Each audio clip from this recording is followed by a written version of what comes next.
एक बार व्यास जी महाराज बड़े चिंतातुर खड़े हुए थे। उसी समय श्री नारद जी महाराज पधारे। देवर्षि नारद जी महाराज की नारायण नारायण कहते हुए नारद जी आए। महाराज आप बड़ी चिंता में दिखाई पड़ रहे हैं, मुंह लटका हुआ है, क्या कारण है? ये मुंह क्यों लटकाए हो? महाराज कुछ मत पूछो। नहीं नहीं बताओ बताओ क्या कारण है? महाराज जी हमारे मन में बड़ी अशांति है, चित्त बार बार कह रहा है कुछ रह गया, और ये समझ में नहीं आता क्या रह गया। देखो एक बात और यहां पर बढ़िया बता दें, मन को शांत करने के 6 उपाय हैं। क्या उपाय है? बोले 6 उपाय। अच्छा मन शांत कैसे होगा? 6 उपाय शास्त्रों में वर्णन आया है। एकांत वासो लघु भोजनादौ मौनम निराशा करनावरोधा। मन को शांत करने के 6 उपाय शास्त्र कहते हैं। पहला उपाय एकांत में वास करो, अकेले रहो। मन बड़ा अशांत रहता है, अकेले रहना सीख जाओ। दूसरा उपाय अल्प भोजन, थोड़ा कम खाओ। कई लोग इतना खा जाते हैं कि भोजन ही मना जब कर दे कि बस भैया रहने दो, हम वरना बाहर निकल आए, तब लोग उस मानते हैं। अच्छा पेट भी बड़ा खतरनाक है, कितना भी खा लो शाम को फिर कहेगा ले आओ कुछ, थोड़ा तो ले आओ, अब बहुत देर हो गई। अच्छा कोई शाम को भोजन कर रहा हो तो खूब खवाओ, हाँ भाई 2 पूड़ी और लो, रसगुल्ला लो, रसगुल्ला लो, लो लो लो, थोड़ा लड्डू खाओ, मोतीचूर का लड्डू है, अच्छा लड्डू है, बस भैया बहुत हो गया, बस बस। अरे नहीं नहीं हाजमा की गोली खा लेना, एक और खाओ। सोई एक रसगुल्ला और खा लेता है, और फिर पानी पीते नहीं बनता, उठते नहीं बनता, फिर तो सोच लेता अब 2 दिन तो भोजन होंगे नहीं, बहुत ज्यादा खा लिया है। लेकिन धन्य है पेट, ये पेट भी बड़ा खतरनाक है। जहां 4-5 घंटे होते हैं सोई कहता है ले आओ कचू, भैया चाय ले आओ, थोड़ा नमकीन दे दो नमकीन। ये पेट बड़ा खतरनाक है। तो बोले क्या उपाय है मन शांति के? बोले पहला उपाय है एकांतवास, अकेले में रहो। दूसरा उपाय देखो, एक और आदत भी बड़ी खतरनाक होती है। एक सज्जन की आदत थी, रेलवे स्टेशन पर नौकरी करते थे, हमेशा रेलवे स्टेशन पर रहते थे, घर बहुत कम जाते थे। धीरे धीरे उनका रिटायरमेंट का समय आया, सोई अब बड़े खुश। बोले महाराज 6 महीने बाद अब तो रिटायरमेंट है, फिर तो कभी झांक के नहीं आना है रेलवे स्टेशन, इतने पक गए। अब 3 महीना बचे, अब तो और खुश, महाराज 3 महीना बचे बस, इसके बाद तो रिटायरमेंट है, फिर बहुत आनंद लेंगे, तीर्थ जाएंगे, बढ़िया घर पे आराम से सोएंगे। 2 महीना बचे, 1 महीना बचो, धीरे धीरे रिटायरमेंट हो ही गए। अब तो जिस दिन रिटायरमेंट हुआ महाराज भगवान की कृपा से नौकरी चुक गई। घर आए 2 दिनों बाद फिर रेलवे स्टेशन। किसी ने कहा तुम तो कह रहे थे कि लौटकर झांकना नहीं है रेलवे स्टेशन की तरफ, फिर से क्यों आ गए? अरे बोले अब कुछ मत पूछो, घर पे नींद ही नहीं आती है, लगता है जैसे पूरा संसार उजड़ गया हो। जब लोग पो ना सुनाई पड़े, जब तक चाय चाय ले लो चाय ये ना सुनाई पड़े, नींद ही नहीं आती है घर पे। तो बोले वो रहते थे घर पर, रिटायरमेंट के बाद भी सोने आते थे रेलवे स्टेशन पर। बोलो सीताराम, जोर से बोलो। इसको क्या कहते हैं? इसको कह देते हैं आदत। क्या कहते हैं? आदत कैसे छूटेगी? पहले से ही अभ्यास करो एकांत में रहने का। तो मन की शांति के 6 उपाय। पहला उपाय एकांत वासो, एकांत वासो लघु भोजनादौ। दूसरा उपाय कम भोजन करो। कई लोग खाने के लिए जीते हैं, पर जीना किस लिए चाहिए? खाने के लिए नहीं जीना चाहिए, जीने के लिए खाना चाहिए। हाँ, और कई लोग खाने के लिए जहां दिखे सोई दे। हमारे साथ एक सज्जन रहते थे, इतना खाते थे, भगवान नहीं बचाए उनसे, खूब खाते। अच्छा खाना चाहिए ऐसा नहीं है। एक बार तो हम हनुमान जी के लिए लड्डू रखे थे, वे पूरे खा गए। हमने जब ढूंढा, हमने कहा क्यों भाई लड्डू कहां गए? बोले महाराज जी हम तो भंडारा पा गए। हमने कहा भगवान का प्रसाद तो छोड़ देते। बोलो सीताराम। तो लघु भोजनादौ, दूसरा उपाय कम भोजन करो। तीसरा उपाय क्या? मौनम, बहुत कम बोलो।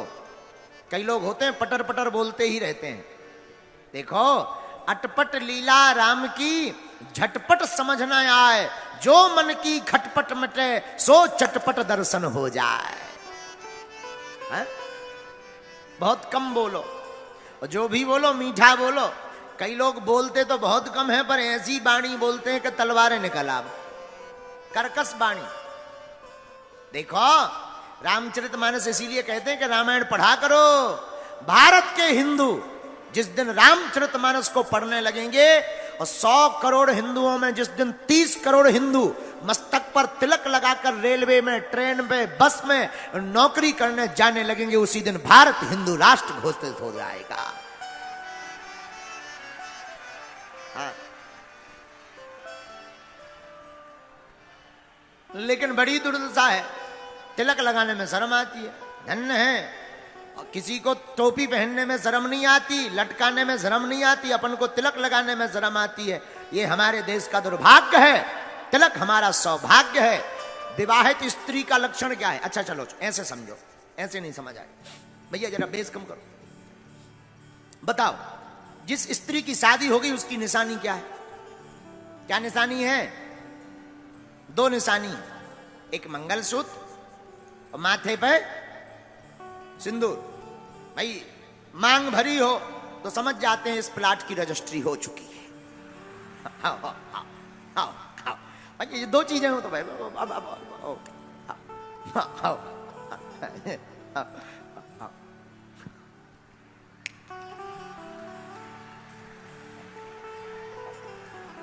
ऐसा उठा मान लेते हैं दूर से, भाई मान लिया जाता है।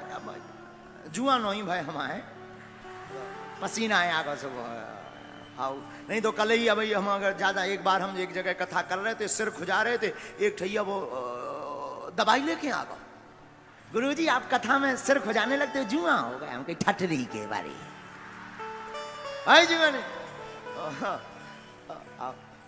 विवाहित स्त्री का लक्षण क्या है? 2 लक्षण, एक मांग में सिंदूर और गले में मंगलसूत्र, हम लोग समझ जाते हैं फ्री है। अच्छा भक्त के लक्षण क्या है? हिंदू के लक्षण क्या है? भक्त के भी 2 लक्षण हैं। माथे पर भगवान के नाम का तिलक हो, गले में राम जी के नाम की कंठी माला हो, तो दूर से व्यक्ति समझ जाती है भगवान का भक्त है। लेकिन दोनों ही गायब है। अच्छा एक और सुनो, जब बात निकली है तो पूरी कहें। गले में माला होती है, गले में माला। कुत्ता 2 प्रकार के होते हैं, एक पालतू एक फालतू। कितने होते? 2, एक पालतू एक फालतू।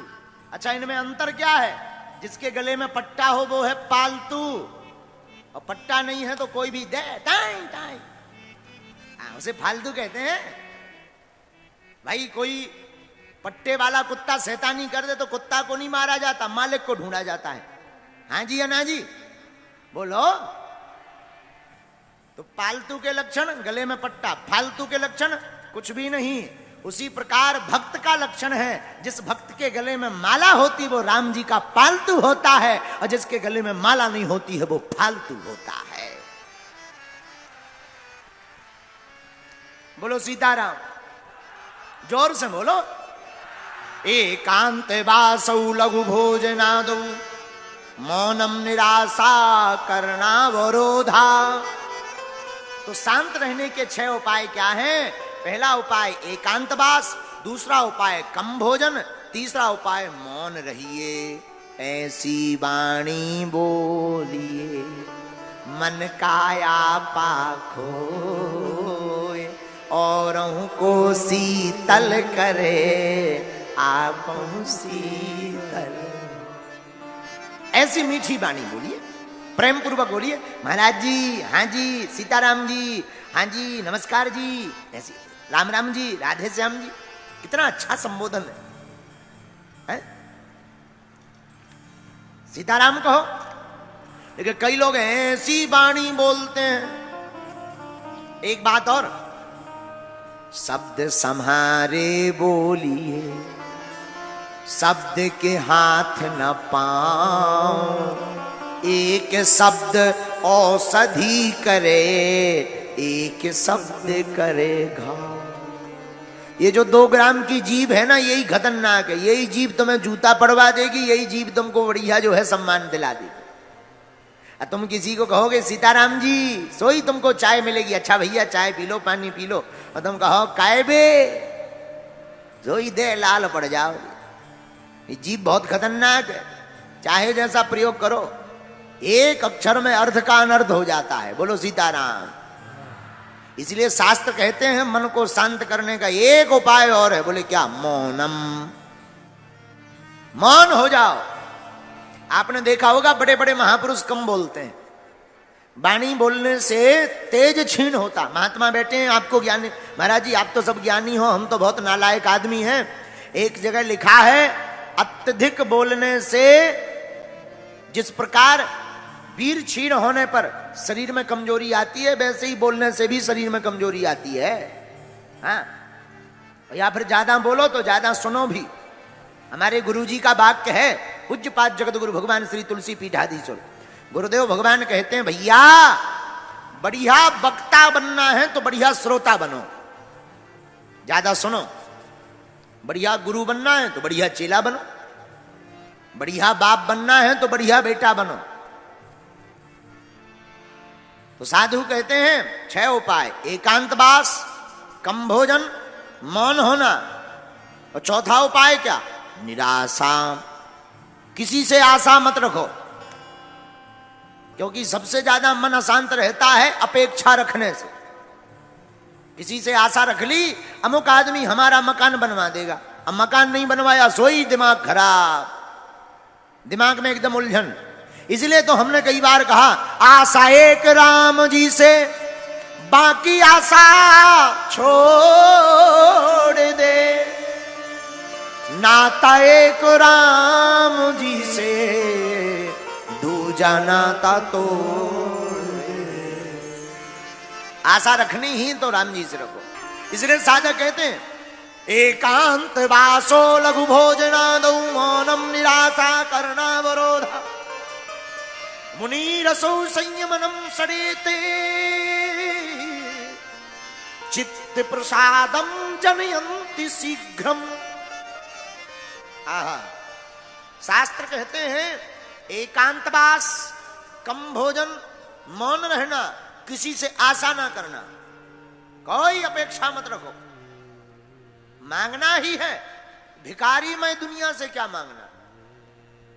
तुम जिनसे मांगने की अपेक्षा करते, ये खुद भिखारी है, ये भी तो भगवान के दर पर मांग रहे। ये दूसरों, जो अमीर आदमी है वो भी अपने अमीर से मांग रहा, हमें भी लोन दो, वो खुद भिखारी है। जब खुद भिखारी है तो भिखारियों से भीख क्या मांगना? मांगना ही है तो दाता से मांगो, और दाता एक राम जी, भिखारी सारी दुनिया। राम जी के अलावा कोई भी इस दुनिया में दाता नहीं है। हा? और एक बात, सब मांगते हैं। अच्छा एक बात और, जो भिखारी हैं तुम उनसे मांगोगे, पता भी नहीं कि देंगे कि नहीं देंगे। कई लोगों को तो निराशा ही हाथ लगती है। और राम जी से मांगोगे, एक तो वो देंगे नहीं, देंगे तो सुदामा की भांति भर भर के देंगे। तो मौनम निराशा, कोई आशा मत रखो। और 5वां उपाय, इंद्रिय संयम। इंद्रियों पर कंट्रोल करो, मन शांत रहेगा। छोटे छोटे बच्चे जितने भी यहां पढ़ने वाले हैं, बहुत से बच्चे कहते हैं, महाराज जी हमारा मन नहीं लगता। न कटा, मोबाइल देख रहे हो, रील चला रहे हो, ठुमका देख रहे हो, फलाना बदनाम हुआ ठिकाने के लिए। इन्हीं रीलों के चक्कर में तो बर्बाद है। अब पहले के जमाने में आगे को लोगों टिकटॉक है तो वो बंद होगा। अब हमको सिखाया गया, बोले गुरुजी अब रील चल गई, रील में कुछ नहीं होता, फील टाइम भर बर्बाद होता है। तो भाई मन शांति का उपाय क्या है? वासना से बचना है तो चलचित्र को देखना बंद करो। बहुत से बच्चे आते, महाराज जी मन में बहुत गंदे विचार आते। ये जितने पढ़ने वाले बच्चे हैं वो सुनो ध्यान से, युवान बच्चे जो पढ़ाई कर रहे हैं, भैया वासना से बचना है तो चलचित्र देखना बंद करो। इंद्रिय संयम, इसे शास्त्र में इंद्रिय संयम कहा। आंखों को क्या देखना चाहिए? कान दिए सुनवे को सत्संग, आंख संतों के दर्शन के लिए दी, कान किस लिए? भगवान की कथा सुनने। अब कई बच्चे तो कान में लगा लेते हैं लीड, अब दोनों तरफ लीड लगा करके कोई भी गाली बकता रहे, कोई पता नहीं गुंचू झुम कर रहे हैं। ठटरी के बरे भगवान ने तुम्हें म्यूजिक सुनने के लिए कान नहीं दिए, फिर किस लिए दिए? कान दिए सुनबे को सत्संग, सो जीव दई भज मोहन को। कान भगवान की कथा सुनने के लिए भगवान ने दिए, पर जीभ, ये जो जीभ है इसके चटकारे लेकर बढ़िया चाट पकौड़ी खा करके चटकारे लेने के लिए नहीं दी, फिर किस लिए जीभ दी? जीभ दई भज मोहन को, दान के काज दिए दो हाथ। ये जो हाथ है ना, मोटरसाइकिल चलाने नहीं दिए, ना ना ना, दान के काज दिए दो हाथ, सो पामो दिए तीर्थ घूमन को। तो मन शांति का पांचवा उपाय है इंद्रिय संयम। आंखों से चलचित्र कम देखो, कानों से भगवान की कथा ज्यादा सुनो, हाथों से गुरु गोविंद के चरणों की सेवा करो। किसकी सेवा? लेकिन नए नए बच्चे तो पिटाई करके दूसरों की सेवा करते। बोलो सीताराम। इंद्रिय संयम। और छठवां क्या? प्राणायाम। प्राणायाम करो रोज, प्रातः काल उठो, सूर्योदय के पहले उठ जाना चाहिए, और सूर्योदय के पहले स्नान हो जाना चाहिए। सूर्य उदय के बाद जो स्नान करता है वो जो है राक्षस स्नान कहलाता है। कौन सा स्नान? राक्षस स्नान, उत्तम नहीं माना जाता। अब लेकिन आजकल तो लोगों का सुबह ही 10 बजे हो रहा है। पहले के जमाने में कोई अगर देर से जागे तो टेंशन होती थी कि क्या बात है, तबीयत खराब है क्या। और आज के जमाने में कोई जल्दी जग जाए, भैया पेट वेट तो ठीक है, 6 बजे ही उठ गए आज, क्या बात है? हाँ? बोलो सीताराम, जोर से बोलो सीताराम। हाँ, अब जो जमाना बड़ा, पहले प्रातः काल उठते थे तो कराग्रे वस्ते लक्ष्मी, कर मध्य तो सरस्वती, कर मूले तो गोविंदा, प्रभाते कर दर्शनम। प्रातः काल उठ करके माता पिता और बच्चे सब उठ करके बढ़िया हाथों को ऐसे मलते थे, कराग्रे वस्ते लक्ष्मी, ध्यान करते थे, हाथों को देखते थे, बढ़िया आंखों में लगाते थे, धरती माता को प्रणाम करते थे। प्रातः काल उठ के ही रघुनाथा, मात पिता गुरु ना वही माथा। लेकिन आजकल के बच्चे और आजकल के व्यक्ति उठते हैं तो कराग्रे वस्ते लक्ष्मी, कर मध्य तु सरस्वती, कर मूले तो गोविंदा, प्रभाते चाय कप दर्शनम। हाँ, आजकल श्लोक का अर्थ ही बदल गया। प्रभाते कप दर्शनम, पड़े पड़े ही चाय बन गई, 2-2 बार ठंडी हो जाए, बस 5 मिनट हो, बस चाय बनाओ, फिर आंखें खुलेंगी। धन्य है इंसान का जीवन। अरे प्रातः काल उठ करके ठाकुर जी को बगल में रखो, ठाकुर जी के दर्शन करो, माता पिता के दर्शन करो, गुरु जी का चित्र रखो, गुरु जी के दर्शन करो, जिनसे चेतना मिलनी है, ज्ञान मिलना है, सद्विचार मिलने हैं, सद्विवेक बनना है, सद्बुद्धि प्राप्त होनी है। ऐसे महापुरुषों की जीवनी और उनके चित्र को अंकित करो, उनके चरित्र को पढ़ो। चित्र के पीछे भागोगे तो वासना में रहोगे, चरित्र के पीछे भागोगे तो उपासना प्राप्त कर जाओगे।